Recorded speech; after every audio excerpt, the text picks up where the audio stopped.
Okay. We're holding page 155.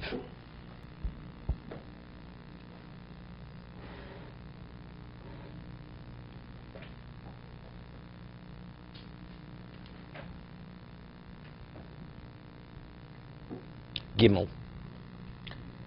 We learned that on Yom Kippur you're not permitted to wear shoes if the shoe is made of leather.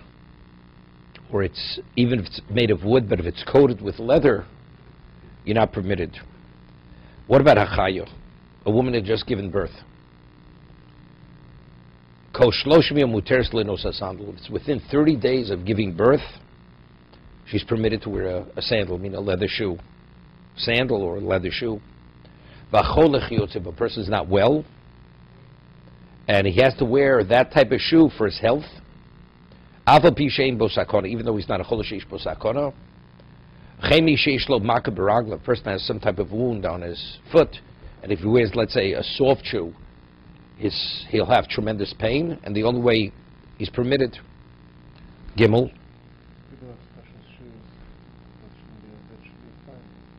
If, let's say, they wouldn't wear those special shoes, they'll be in tremendous pain.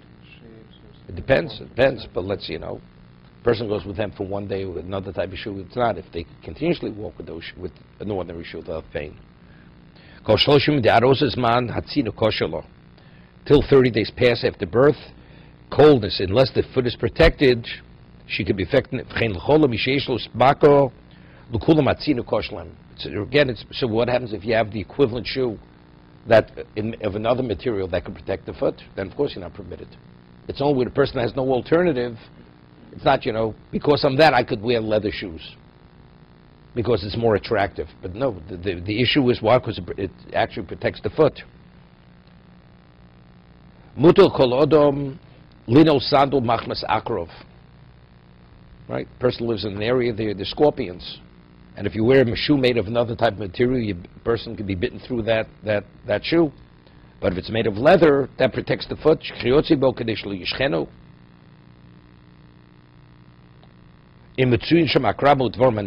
there are any, it could be whether it's scorpions or other types of insects or creatures that bite. What about if it rained? In olden days, the streets weren't paved, so you wearing the shoe, a person is he's very sensitive to uncleanliness. He's permitted to wear the shoes to walk in the street. He doesn't have to get his feet wet or dirty or whatever it is. He's permitted to wear leather shoes because, again, it's not for the comfort, but it's for the sake of protection. Okay?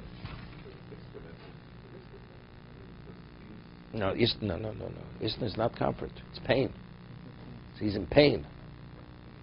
It's like, the story by the Churman Abayis, the woman, she never stepped on anything that wasn't silk, and she stepped on the ground. It affected, she died from it. That was how delicate she was. Okay?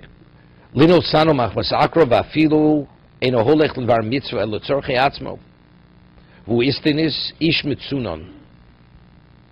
Hu adinim hu ish cholash, person has a weak constitution. V'yochol hazik b'briyuso sheyelech mokom akshome b'lo min alayim. If he walks and it's damp, where it rains, avol mishen hu istinis lo yino min olav im tzorch leilech afilu im yordu g'shomim.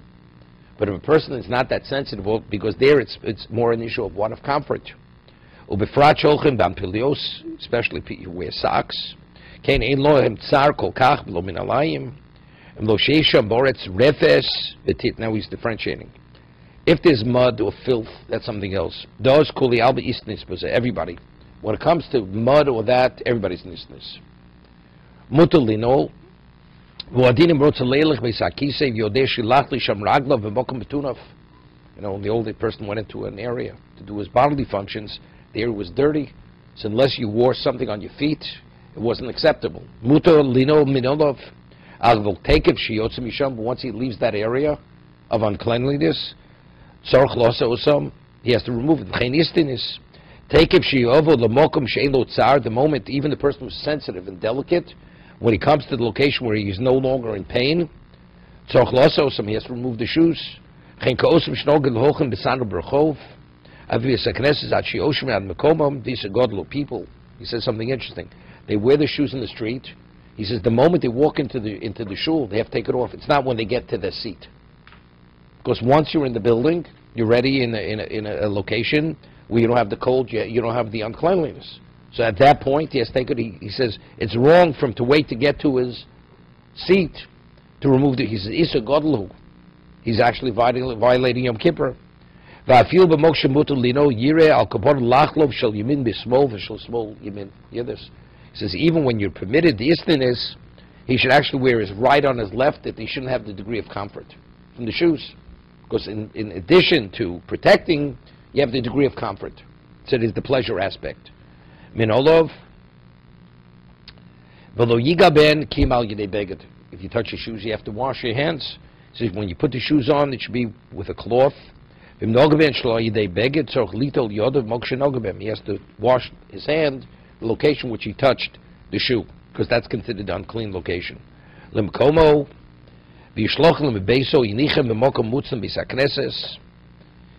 puts him in the shul. How do you come into the shul with such unclean shoes? So you should put them away. You have an obligation to honor the day wearing clean clothing. So to dirty the shul. The later thought is the person has to walk among non-Jews, even though you're not an istis. And you'll be a mockery if you walk in your socks. Even though they're going to mock him, because there's a question wearing a shoe, maybe an issa d'oraisa. If it's Rabbanan, we speak kavod abrios. Kavod abrios, but since it may be an issa d'oraisa, so just because they mock you, since factually you have the comfort level in terms of wearing the shoe, you're not permitted to wear the shoe.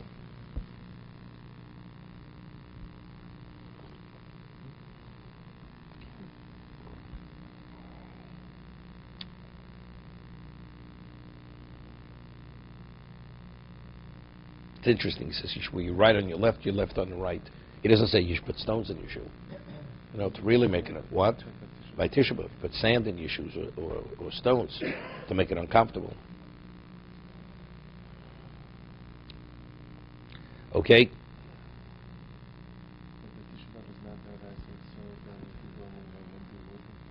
There it says you could wear the shoes. You could wear the shoes if they mock you.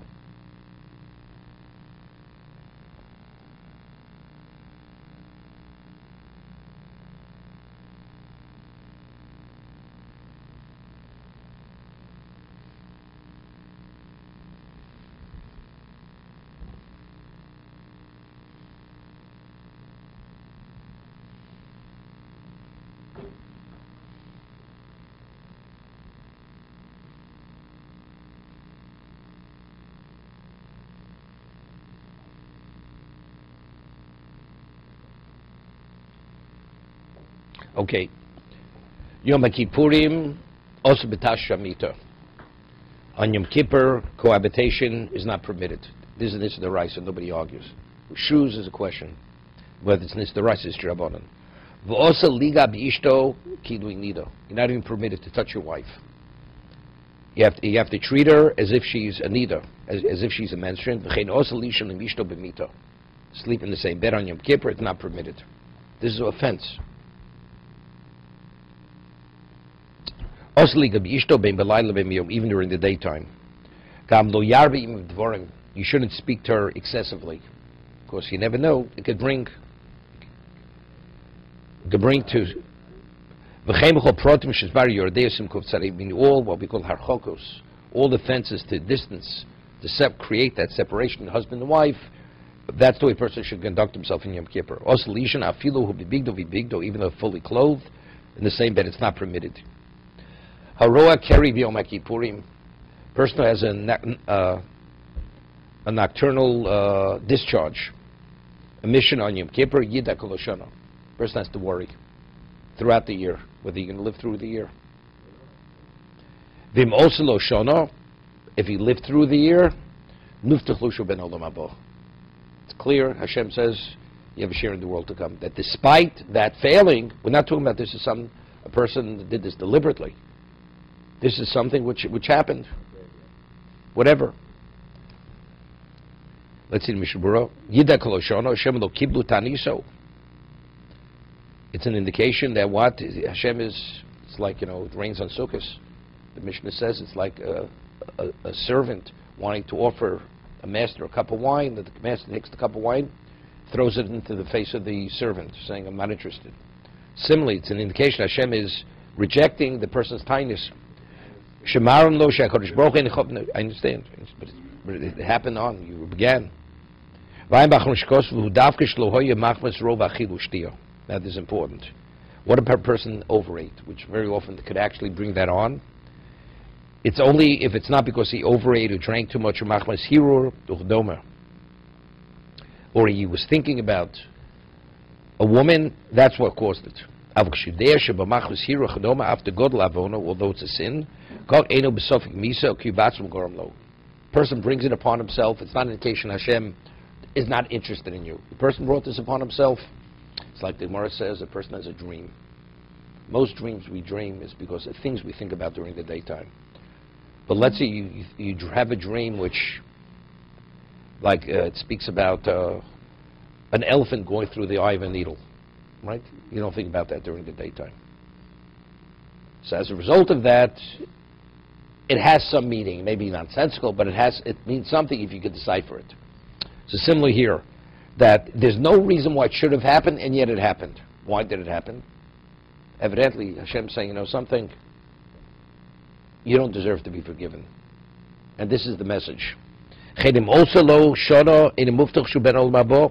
of that, if it came because of any of these other reasons, there's no guarantee. If he lived the year, he's ben olam habo. Isa b'sforim dikar atikon l'mishenichtel chas sholem b'zer. The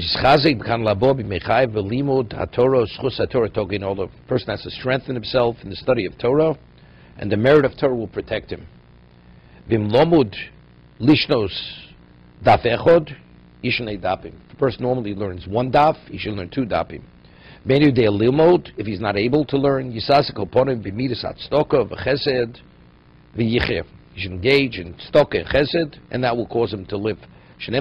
Rodef tzedakah v'chesed, person who pursues tzedakah and chesed, yivtzeh chaim tzedakah v'chovod, he will find life, tzedakah and kovod, acham midrash. Ikol limed haTorah al menas l'kayim.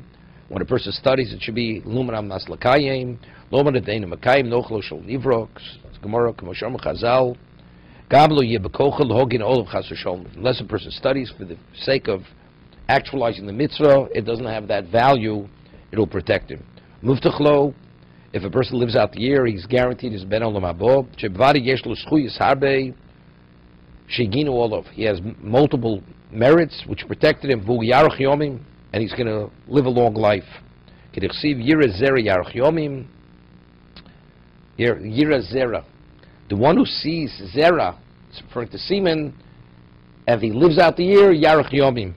Roy losi shevach v'doal shenitin lo chaim min hashmayim. Person should praise to Hashem that Hashem allowed him to continue to live.